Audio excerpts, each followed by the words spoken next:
Hello， 大家好。前排我同家姐去廣東省參加咗一個短線遊啊。我哋住咗間好靚嘅5星級溫泉大酒店，食咗2餐好高質嘅自助餐，同2餐好好味嘅私房菜。大家快啲跟住我哋嚟睇下我哋去咗邊度啦。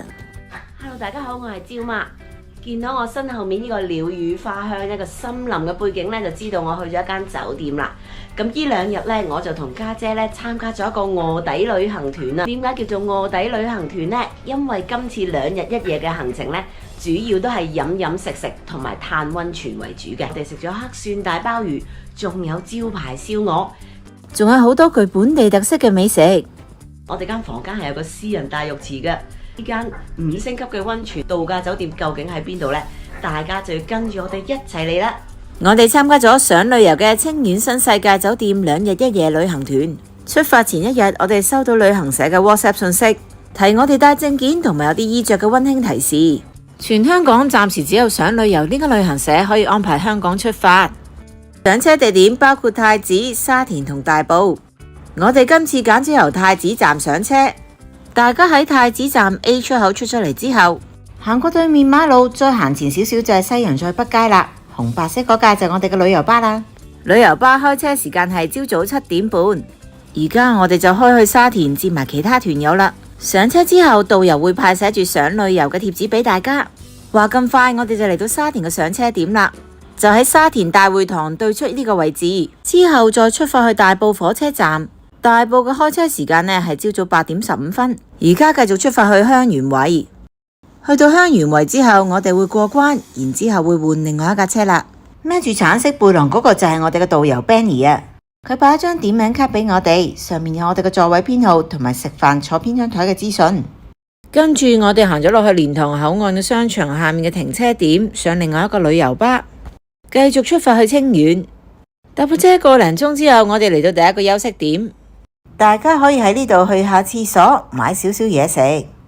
如果仲未食早餐嘅朋友，都可以喺度買啲煎餅同餃子食下嘅。呢啲1份呢15蚊喎。呢度有個加水位啊，可以加啲溫開水。呢度呢仲有便利店，又有啲茶葉蛋賣喎。去中山而家有條深中通道，又快咗好多啦。係小食時間。導遊啱啱派一啲小食請我哋食啊！我都係第一次食呢個爆漿黑芝麻球咋，都幾好食喎。呢2塊紫菜呢，中間仲夾咗啲白芝麻，叫做芝麻肉條。仲有呢啲龍眼乾可以浸水飲。而家嘅時間係下晝12點40分，我哋嚟到花都準備食晏晝啦。帶大家入去呢間餐廳睇下先。一行入餐廳就見到呢度有好大個魚缸啊！呢度有好多唔同種類嘅海鮮啊！呢度有大頭蝦，呢邊有唔同種類嘅魚。今餐最主打嘅係呢碗金山黑蒜燉鮑魚湯。睇見呢碗湯就知道佢好滋補啦。佢嘅黑蒜味非常之濃郁，而且豬肉同埋鮑魚都炆得好腍啊！我同台嘅團友都大讚呢碗湯好好飲啊！仲有呢隻皮脆肉嫩嘅脆皮雞，同埋炆得好入味嘅蘿蔔牛腩。呢一粒係手打淮山蒸豬肉球，啲淮山好爽口啊！團友話呢個叫做五柳蛋喎，清遠特色嘅食物五柳蛋。呢碟就係招牌陳皮燒鵝，不過我哋覺得呢碟燒鵝嘅肉呢有少少韌啊。係啊，啲餸幾好。同我哋同台仲有位開餐廳嘅女士，佢都大讚呢度嘅食物啊！呢碟小炒王都炒得非常之有鑊氣，餸飯真係一流啊！去到最尾仲有個大大嘅奶黃包做甜品。今餐正式嚟講呢，就係9餸1湯嘅，不過我哋嗰台呢，因為多咗2個人，所以導遊呢就幫我哋加多2個餸啊！食到最尾仲有呢個果盤，今日我哋食巴樂啊！我哋食完晏晝呢，依家見到對面呢有個零食有名批發超市喎，入去望下先。啲零食麻辣，呢邊有啲果蔬脆片，咦，可以咁樣烤菇食。呢個就係融創體育世界啦，入邊應該有得滑雪。下晝2點，我哋就上返車，繼續出發去酒店啦。搭咗個零鐘車之後，我哋就嚟到清遠新世界大酒店啦。呢間5星級嘅清遠新世界大酒店係香港新世界旗下嘅酒店，亦都係貴麗集團聯盟成員酒店嚟㗎。我哋嚟到清遠新世界酒店啦，後面呢就係酒店嘅大堂啦。香港貴麗酒店 Rosewood 平日最少都要5-6千蚊一晚，今次我哋嘅團費每人899蚊，入住貴麗集團聯盟成員酒店。呢間溫泉酒店嘅園區非常之大，可以留喺酒店玩足一日。呢度除咗有大型公眾溫泉浴池，仲有個大兒童遊樂場、室外游泳池、健身室，仲可以打羽毛球、乒乓球、沙灘排球、籃球等等。導遊啱啱派咗房卡俾我哋啦，我哋一齊去開箱房間啦。經過呢條通道就可以行過去另外一邊嘅酒店房間啦。今日我哋係住2215喎，開燈睇下先。房間採用日系簡約風格，露台有落地大玻璃，可以欣賞房間內面嘅大樹林蔭風景。去左邊呢，見到有個洗手間，咁啊洗手盆喺呢度，咁啊有個花灑企缸。喺呢邊嘅浴室有沖涼座椅，方便大家坐低嚟沖涼。廁所咁啊，衛浴分離嘅。呢啲洗手液好似好靚咁，我呢個潤膚乳嚟嘅。呢邊有洗手液，洗手盆下面有2套毛巾啦，咁有2條大毛巾啦，咁同埋2套面巾喺度嘅。呢邊呢就有2條抹手嘅毛巾啦。呢度仲有拖鞋提供，咁啊有2對大人拖鞋同埋2對小朋友拖鞋喎。啲人泡池就喺外面啦，哇，好大個浴缸喎，哇，仲可以望住出面嘅風景。咁啊，出面有人行過嘅，所以咧大家都要着翻件泳衣出嚟泡啦。行出嚟睇下先。咁啊，依邊咧有個蚊網嘅，防止啲蚊入嚟咬我哋。咁啊，行出嚟啦，哇！就係呢個私人泡池啦，都好大個喎，大浴缸。咁啊，側邊呢就有打同埋有張茶几喺度嘅。喺房間外望就係大樹林蔭嘅風景啦。房間呢度呢，仲有一張梳化，同埋有個茶几嘅，可以坐喺度休息一下。電視機呢度有個 LCD 屏幕嘅電視機。咁喺梳化對出呢，有另外一張書台喺度喎，咁2張凳嘅。個梳化呢就係灰色嘅，咁啊入翻出面嘅園景啊。呢度呢有4支水同埋有啲葉啊，可以自己喺度沖茶。咁啊隔籬有個細水煲可以煲水喎。房間都有好多 detail 喎，咁啊呢度2件藝術品喺度。我同家姐喺度瞓咗一晚，都覺得呢張床好舒服啊。酒店嘅大堂裝修都好有氣派，而且呢仲有好多可以打卡嘅藝術品添噃。以木色為主調，可以融入周圍嘅大自然環境。成間溫泉酒店有好多唔同嘅設施，啱晒一家大細玩足全日。而家就帶大家睇下呢度有啲咩玩啊！喺外面有個射藝區，大家可以玩下射箭。每間房間可以免費射6支箭。射完6支箭之後，額外嘅箭呢就每支3蚊。我哋一場嚟到都唔執輸，玩下射箭先。射咗第1支。喺呢度仲有一個超大型嘅桌球，啱晒小朋友玩啊！喺呢間叫玩家嘅房間入邊呢，有好多夾公仔機，同埋有電子遊戲機玩啊！不過呢啲電子遊戲機呢，要俾錢先可以玩噶。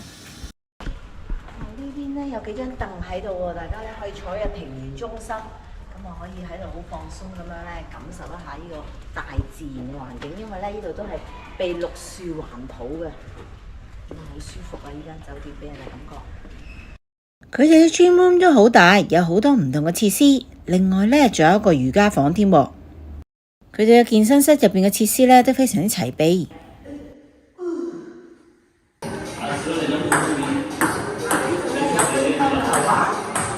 同埋咧有部足球機，有其他啲一啲遊戲啊，大家可以嚟呢間遊戲房度玩下啦。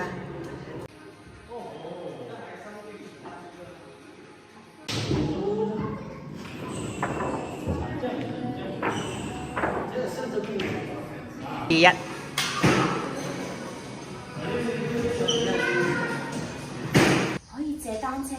咁樣轉喎。俾按金100蚊呢，就可以借個單車嚟踩下啦。家姐借咗個單車踩落去兒童樂園。我哋而家放低個單車，行入去兒童樂園睇下先。兒童樂園嘅營業時間，星期1至星期4就係朝早9點開到夜晚7點，星期5、6日呢就朝早9點開到夜晚8點。佢哋有2個室內 playroom， 啱啲細少少嘅小朋友喺度玩。呢度有啲啱幼兒玩嘅拼砌積木。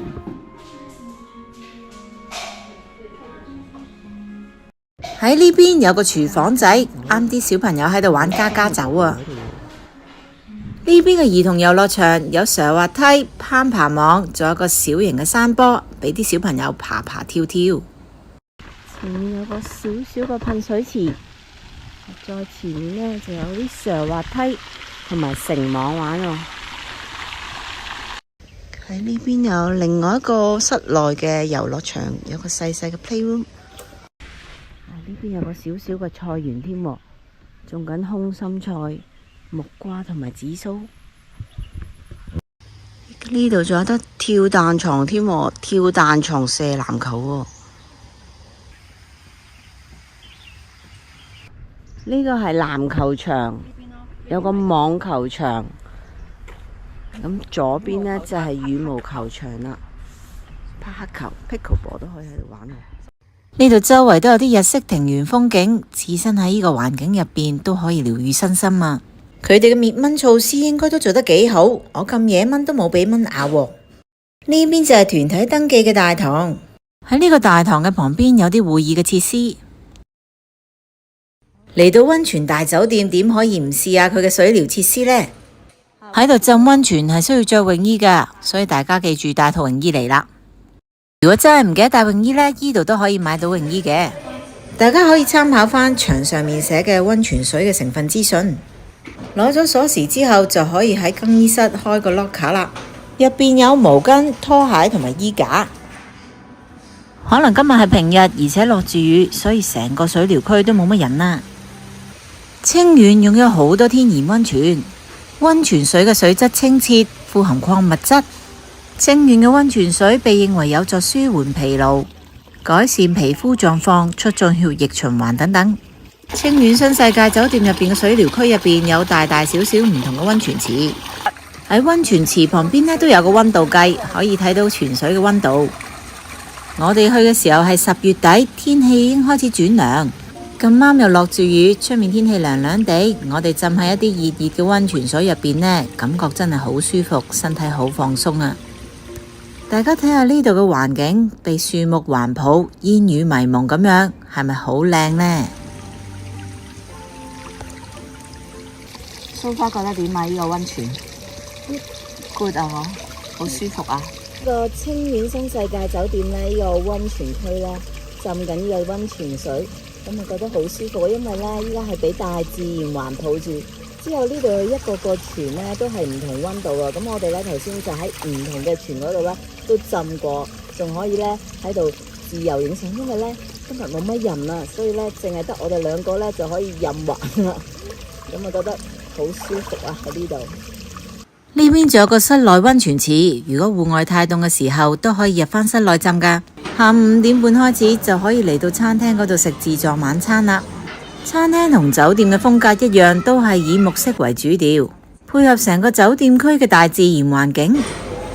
依家嚟食夜晚嘅自助餐啦！呢度有個鄉村牛肉批，咁呢度呢就有啲海鮮嘅冷盤，呢度有蝦啦、青口啦同埋魷魚。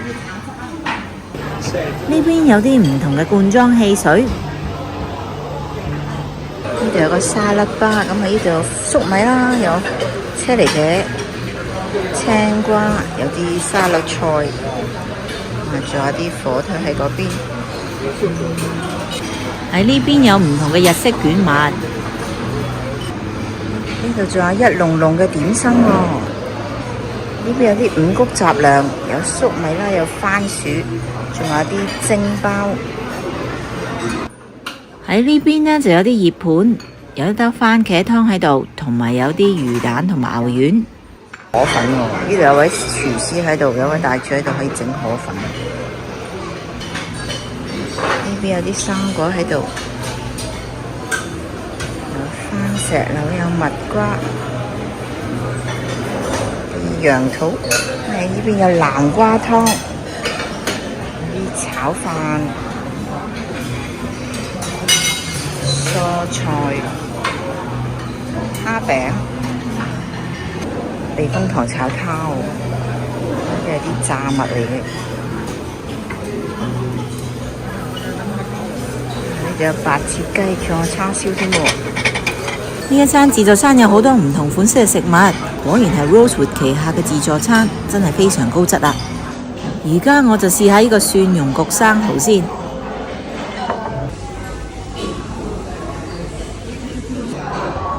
蠔啦！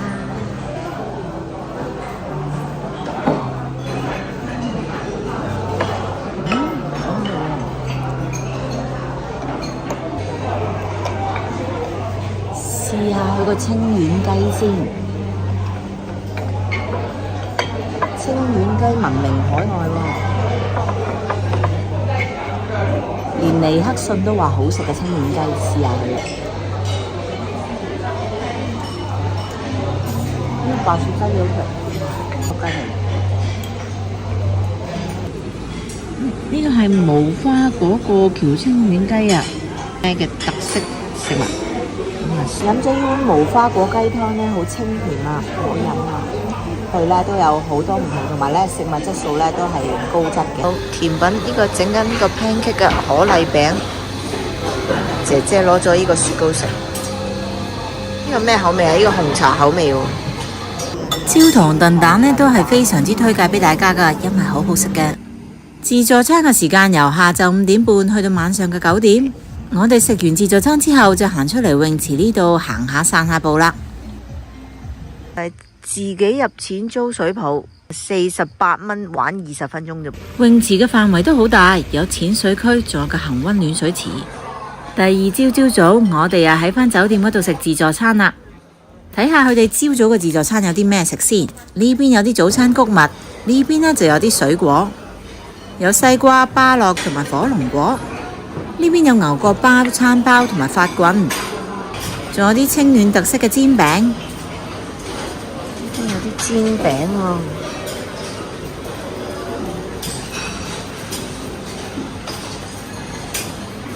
呢邊有烚雞蛋同埋煎蛋，唔同款式嘅腸仔、雞肉腸、豬肉腸、炒飯同埋炒麵。呢邊有啲餸粥嘅調料，有白粥、皮蛋瘦肉粥，仲有各式美點，有好多唔同嘅點心喺度喎。豬紅，有粟米同埋花薯，仲有番茄炒蛋、牛丸。啲滷肉汁，你可以加啲醬落去喎，喺你個本菜嗰度。有芝士火腿、哈密香同埋沙律巴。食完早餐之後，我同姐姐仲 book 咗個場打羽毛球。打完波之後，上返房執行李休息一下。去到朝早11點，我哋 check out 間房，11點半我哋就上車啦，上返嗰架橙色嘅旅遊巴啦。而家都差唔多做食晏嘅時間啦。陣間嗰餐我哋會食本地特色嘅清遠私房菜。搭咗大約45分鐘車，我哋嚟到清遠嘅傾城區。呢邊呢係最旺嘅區嚟嘅。呢度呢就美林廣場，呢度嘅話呢開咗成接近15年噶啦。傾城區私房菜。我哋嚟到清遠清新區嘅傾城居私房菜啦。呢一位呢就係我哋嘅導遊啦，佢嘅知識好廣博噶，車上面講解呢都好詳細。今餐一樣係9餸1湯，而家呢就上個湯先。呢煲湯呢非常之清甜，我哋開餐廳嗰位團友話呢煲係真湯嚟嘅，唔係味精湯。呢一碟呢就係清遠雞啦，分別有白切雞同埋豉油雞。今次呢碟鍋呢，就比琴日嗰碟好食好多啊！呢碟係薯仔炒牛仔粒，都炒得好好味，好有鑊氣。淮山木耳炒西芹，呢度嘅小菜賣相都好精緻啊！仲有熱辣辣嘅沙鍋魚，非常之惹味啊！沙鍋魚啊，正喎！呢一餐私房菜都真係好好食，好值得大家嚟試下。我哋師傅自己整嘅黑豆嚟嘅。師傅自己整嘅黑豆，廚師自己整嘅黑豆豆腐啊，所以係黑黑地嘅喎。電話就叫棋啊，係啊，我哋識電話叫棋。哇，咁搞笑㗎，好迷幻喎！呢度有啲煙噴出嚟，喺個湖中心，小湖中心。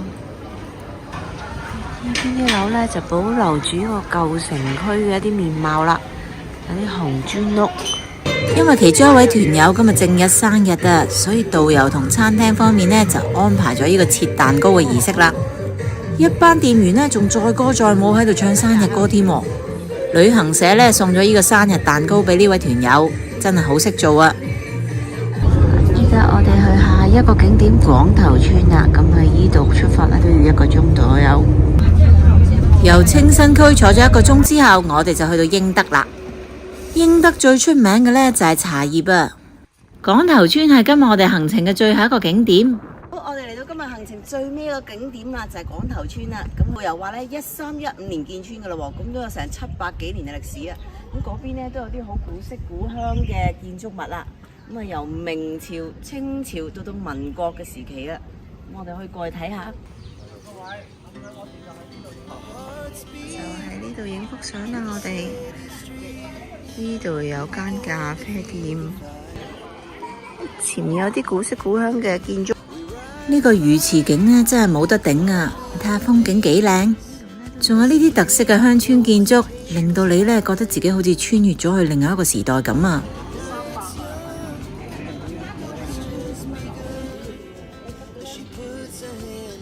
睇下嗰邊真係有人着旗袍過嚟影旅拍喎。呢度呢好啱影嗰啲民國風嗰啲相啊！呢間呢係一間祠堂嚟嘅，叫做十全堂。喺呢度仲有間文青咖啡，如果大家時間充裕呢，仲可以喺度嘆下茶同咖啡噶。喺呢度仲可以食到唔同茶味嘅雪糕添啊！呢度真係好得意嘅貓貓。咁唔想要去公廁呢，其實依間餐廳呢都有個廁所嘅，不過就得一格咁多咯。咁啊呢度有個叫做聖耀堂咯，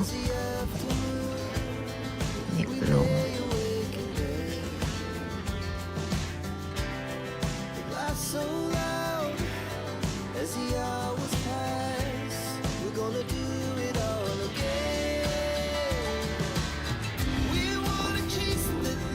我哋參觀完最後一個景點之後，就上返旅遊車，返去深圳啦。又係一個廁所位，依家呢落嚟去一去廁所。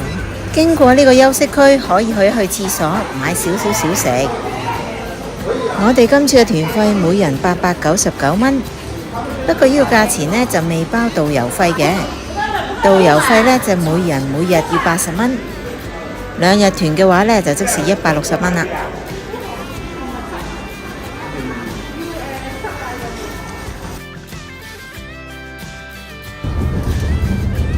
就我哋買嘅手信啦，